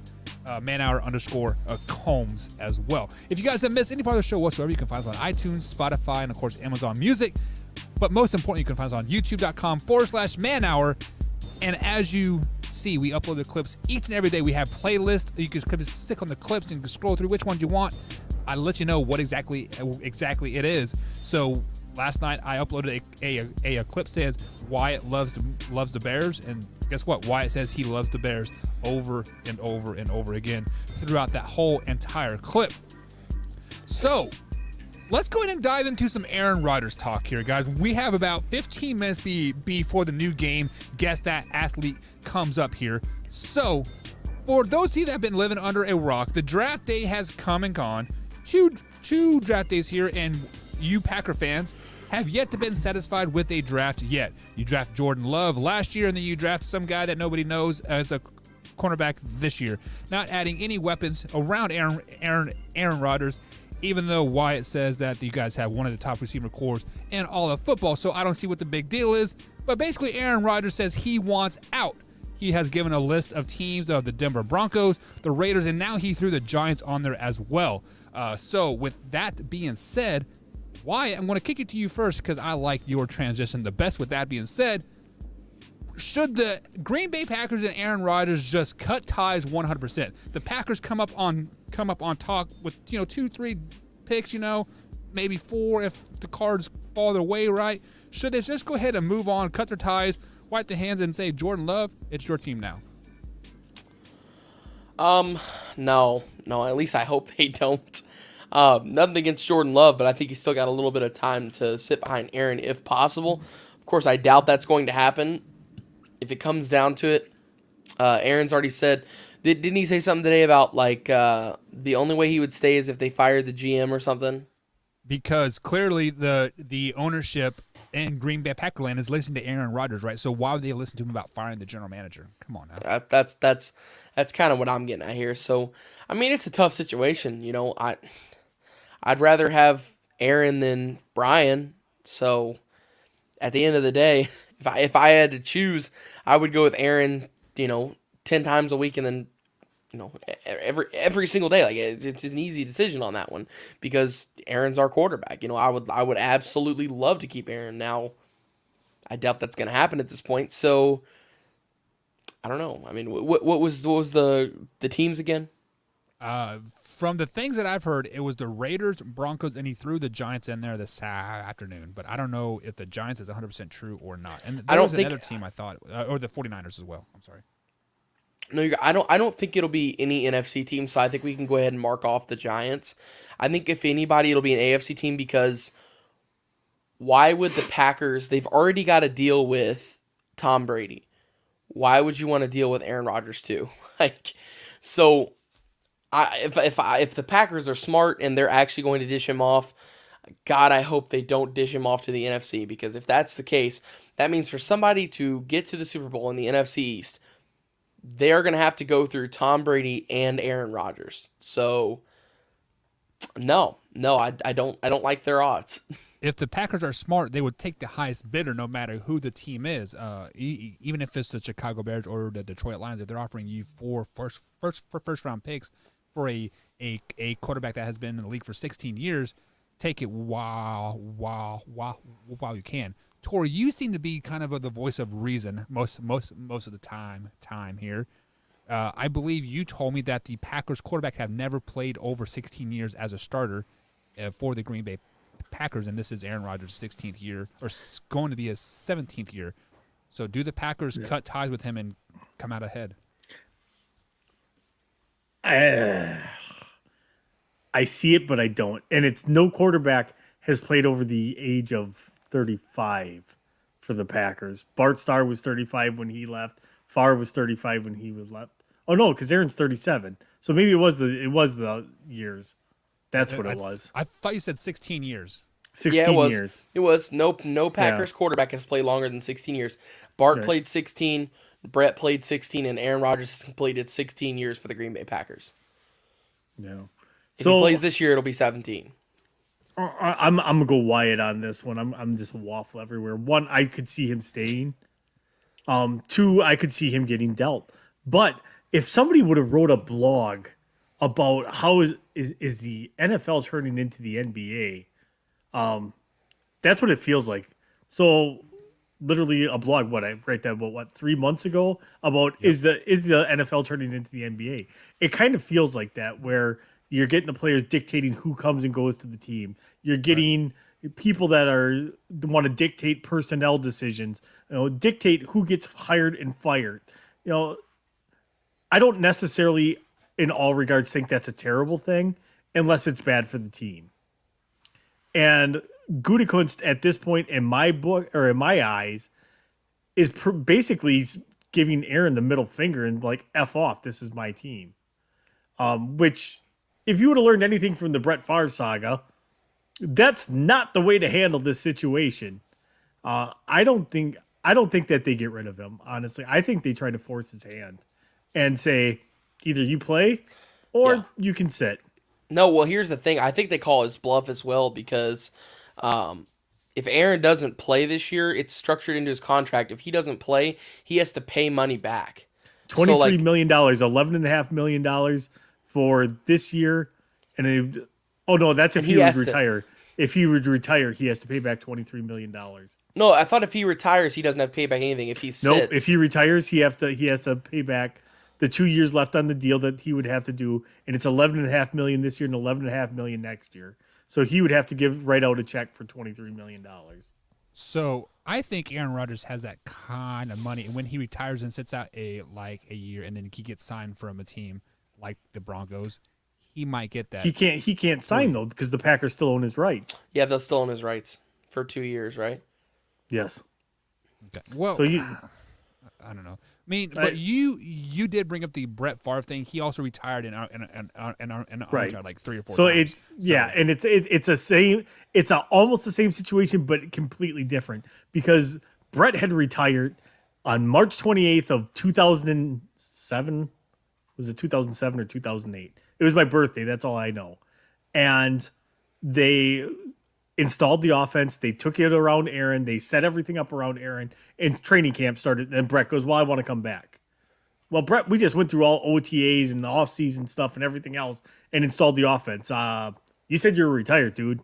Sorry. Yeah. So, and they basically said he could come back, but they said you're going to be the backup. And he said, nope. Not going to happen. So let me go ahead and address some of these comments here because some of these are very eye-raising here. And Chris, thank you for joining us again. Christopher here. He says Rodgers is heading for Jeopardy. I don't think he was that good a host on Jeopardy. I'm just being flat. What? You shut your mouth. No, that's blasphemy. He was definitely not very good. And the thing is he is a huge Jeopardy fan and learned everything he could possibly learn. Like Alex Trebek was his idol, so like he wanted to do it perfection wise. Did you see the sticky notes he had behind the podium? Aaron Rodgers was the second greatest Jeopardy host of all time. Behind me? Yeah, behind you. Alex Trebek was third. How great would that be if you had like 30 seconds to answer a question when I'm stuttering and can't pronounce half the words? Good luck with that, boys. But let's go ahead and get back into the serious note here. Drew says Aaron better be careful. Just because we are now in the same situation as Deshaun Watson was, the Texans are setting on basically the Texans has set a precedent on how to handle a arrogant QB. I mean, for those guys that don't know what's happening with Deshaun Watson, you know, he wanted a trade, he wanted out, and then all of a sudden there's 22 sexual assault cases against him. Tori, you are from the Wisconsin area. I mean, you live half hour from the stadium, right? It could something like that happen in Green Bay because hey, I've seen making of a murderer. I've seen that they can twist the system into whatever they want up there in Wisconsin and County, whatever that is. There is literally zero chance of that ever happening here. I'm pretty sure any woman here that was like, I can get pregnant by Rodgers, yes, please. So they would be like, yeah, I'm set for life. So yeah, no, nothing like that. Like so the Packers are handling this wrong. It's like I said, something just eats at me that the Texans are behind all these sexual assault allegations, and I really hope they get exposed. I just really want to be right on that conspiracy theory. Even if it is true, we'll never find out. Oh, absolutely. I would love for us to, but there's no way. If literally there is a phone call of the Texans GM saying, "Hey, we're doing this right now. You know, we're faking this, all this stuff." Roger Goodell would hide it, and we would never, and I mean never, hear about it. First of all, they would never come out and publicly admit that because you're talking about felonies and years in jail because of the false police allegations and the collusion, and there's so much intertwining that would have to come unravel. Money, as you've seen, money can almost buy you anything. Yeah. So, and then Drew also, Joseph over here in the YouTube channel as like as well saying that the Broncos desperately need a QB that would be a top choice. You guys just picked up Teddy Bridgewater. I mean, Teddy Bridgewater is a pretty good quarterback. Granted, he isn't the top 15 or top 10 or top 2. He's better than Andy Dalton, who you said the top 15 quarterback. Andy Dalton is a top 15 quarterback. Oh, my God, no. So, Teddy Bridgewater is a better quarterback than him. We will see this year. Oh, I guess probably not, since Andy Dalton will be a backup to Justin No, Fields. they've said Andy Dalton will be the starter this year until about week 5, but we will see how that comes. But then Drew also comes out and brings up the Carlson Palmer thing. I don't know how the whole Carlson Palmer thing worked. I think he actually sat out a full season, right? And then they ultimately traded him to Arizona. Is it or like I don't remember how the whole to Oakland. Oh, to they Oakland? Traded him to Oakland. But so yeah, he sat. He said, "Nope, I'm done." And I think they traded him right after the season started. Maybe I don't think he sat out the whole year. Le'Veon Bell was the first player to actually sit out an entire year. I want to say they dealt him though, and it may have been just before the trade deadline as well in the NFL, which would have been like in October. So yeah, I don't remember how that thing whole went down, but I do know he sat out for like he was the first player to ever sit out, right? Because the whole contract situation. I don't. He wasn't really contract. It was more that they were just a terrible Yeah, organization. he just wanted out. But Yeah. He just wanted out of there. He didn't care. I will have to do my research on that, Drew, and see how that whole Carson thing went up here, guys. But we are going to take our last break here on the Man Hour. On the other side of the break, we're going to introduce our new game, saying Guess Who. So basically what happens here on Guess Who is Tori and Wyatt, since they're on tonight, they will ask a series of yes or no questions to figure out which athlete I am thinking of. So it's simple, Guess Who. So ask yes or no questions, and bada bing, bada boom, the winner wins something. So we'll explain what's going on here after the break. I'm officially scared. Officially scared. You should be. Man Hour Nation. I'm excited to win. All I win is win, win, win, win, win.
And make sure it sound right, boys. And welcome back to the Man Hour Nation, guys. Michael Buckeyes along with Tori Anderson and the Wyatt Williams. If you missed any part of the show whatsoever, you can find us on iTunes, Spotify, and iHeartRadio. Or you can also go to youtube.com/Man Hour. You can hit the subscribe button and hit the bell icon. You get uploads every day of the week from the clips. So if you missed any part of the show, check us out here on the YouTube. But it is time to introduce a new game here, guys. We're going to test the waters here. It is called Guess Who. So like I was explaining to you before the break, you simply ask a yes or no question to guess a current athlete. We are going to narrow it down to the NFL, Major League Baseball, or NBA. So we'll give you guys just, those three major sports. And of course, it is going to be an active player. And How many players is it? What's that? How many players is it? It's one. You guess who. Like the band. Guess who? One. Oh, okay. You're going to guess one athlete. So you will narrow it down for a series of yes or no questions to ultimately guess your guess. And at the end of the night, whoever wins is going to get 3 minutes, uninterrupted time, no mute button, because we do love the mute button here. You will get a chance to boast about whatever you want. You can boast about Aaron Rodgers. You can boast about your Brewers. You can boast about your Chicago Cubs. You can boast about whoever you want. You got 3 uninterrupted minutes. But at the end of the month, the person with the worst winning percentage has to wear their rival team's shirts. So you guys are Packers fans. So you guys get to basically pick between the Vikings and the Lions, because let's just be honest, the Bears is not much of a rival to the Green Bay Packers. And then when Combs is on, he will get a chance to play as well. Everybody straight on the rules? Let's do it. All right. So, Wyatt, you are the youngest, so let's give our elders the chance to go first. We need to, support our elders, and we'll let them go first. Does that sound fair? What's that, Sonny? Speak up. I can't hear you. So with that being said, Tori, I have already narrowed it down to you for 3 sports, and it is a active player in these professional sports. So you get to go first with a yes or no question. All right. Are they a Major League Baseball player? No. My turn? Yes. Okay. Are they an NFL player? Wait, that's his question. That was a yes or no question. Yes, they are in the NFL. Okay. Do they play offense? No. Are they on the defensive line? No. Are they a cornerback? No. Are they in the NFC? No. Is it the Honey Badger? Yes. Tori got it. Bam! That. Boom, baby. Sheesh. Was that too easy? Yes. Because you let your homerness show through. Well, I had to make the first one easy, and we had to give Tori the grace of Do being another such- one. We've got so much time to kill. Do another one. Okay, let me pick a team here. At that rate, we can do like 3. Me. I went with that he probably picked a homer person, and you said defensive line. I said defensive back. He said no, but he hesitated when he said no. So I'm Yeah. like, it's the Honey Badger. Yeah, Gosh. because was fast. Sometimes he plays corner and sometimes he plays safety, but I believe he's listed as a strong safety. If I'm not He's a mistaken. safety. Why Honey Badger's did I not safety. tell you I was going to mop the floor with you? All right. So Tori, let me go ahead. Do you guys want to mark that up as a practice round, or is that No, after we- absolutely No, not. give him a win. Give him a win. Tori We'll gets just the do W. best 2 out of 3. We got plenty of time. All right. So So give him got 1-0 on the night. I got the next player picked up. So why you can go first here. All right. Are they a basketball player? No. Are they a Major League Baseball player? Yes. Oh God, I'm screwed. Do they play for the Padres? No. Oh God. Is it Mike Trout? No. Is it Otani? No. Do they play in the American League? Yes. Are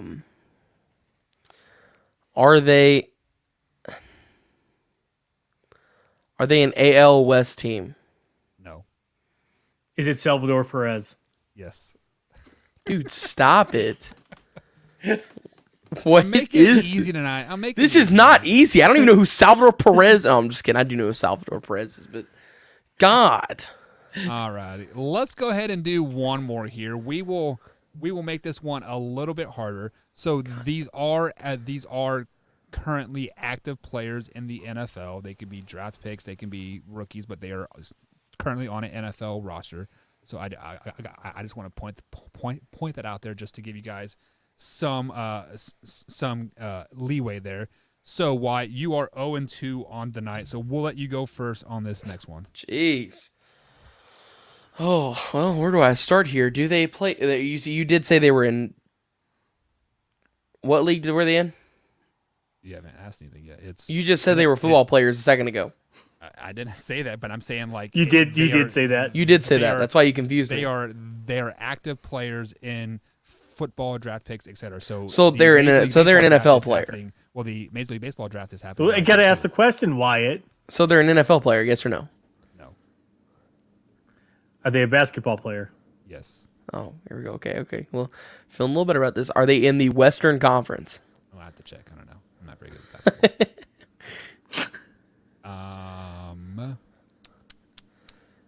Sorry about that. I should have. I was expecting it to be a little bit harder than the first one. So let me. I'm not a smart man, but I know my sports. Oh, there we go. There it is. Did you ask if they're in the Eastern Conference? West. I asked, No, are they in the Western Western Conference. Conference? No.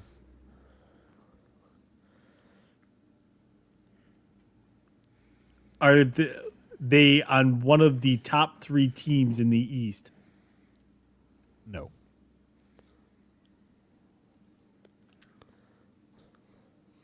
Are they?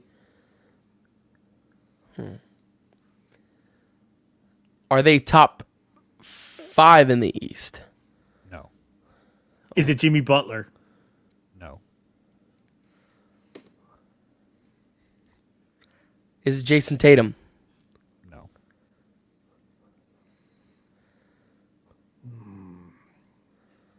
Eastern Conference. This is tough. This one is tough. They're not top 5. So, are they in the playoffs currently? Yes. It's LaMelo Ball. No.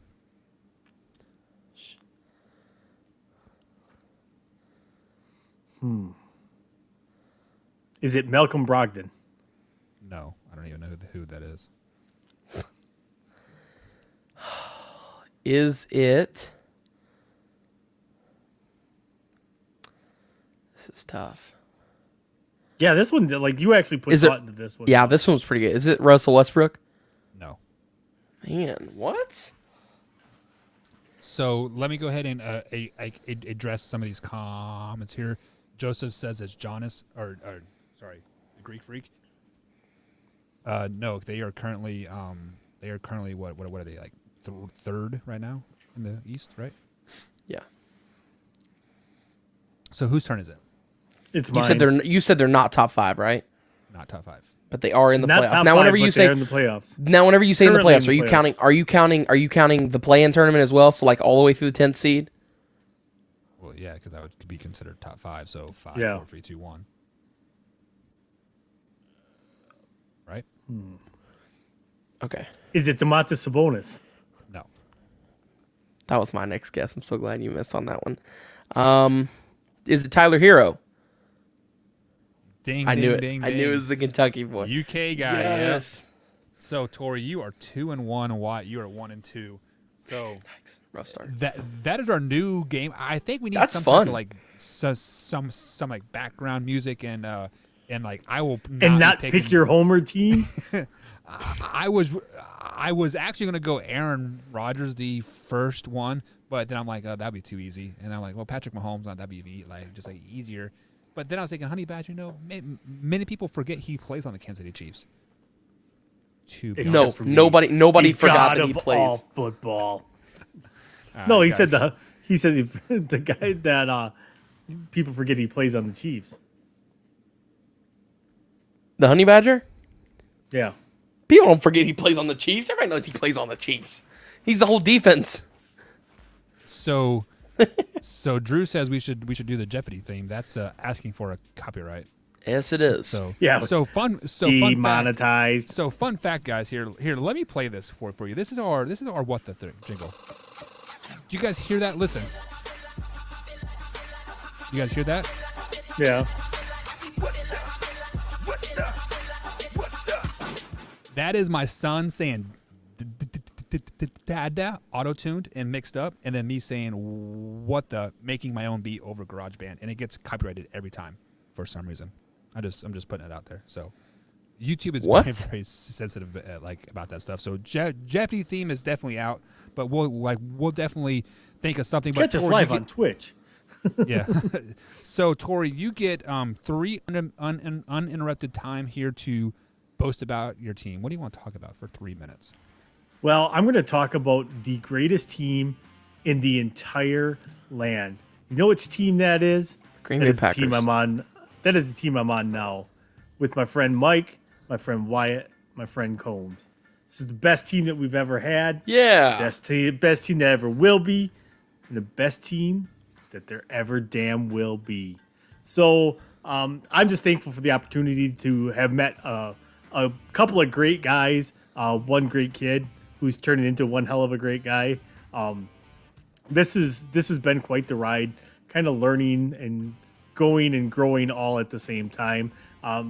Literally, this was all by chance for all of us, I think, and we've grown into kind of like our own little family fraternity, because if you guys saw some of the things that we said to each other, like even sometimes like when we are on air and we just will harp on each other, you would honestly think we don't like each other, but it's the whole mentality of I can mess with them, but if you mess with them, somebody's probably going to end up dead.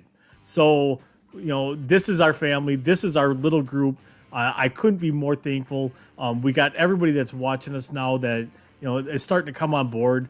We realize that it's only going to be family and friends for a little bit, but as the word gets out on what we're doing here, and we really hope that you guys are enjoying what we do here, we are super appreciative of everything that goes on. So without you guys, we aren't anything. Without each other, I don't think we're as strong as we are. So, well, wait, yeah, Brandon's only saying that he's happy to have me here because he's not on camera. Because yesterday he was like, "Please don't agree with Tori, so he won't talk."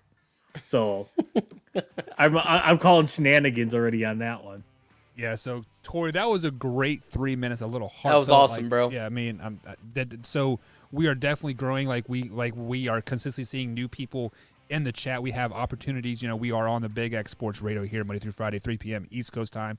A lot of those viewers don't come over to the YouTube channel and like interact with us or like the Facebook. So we are glad that you guys are here, helping us out and interacting with us. And Stacy, I love you.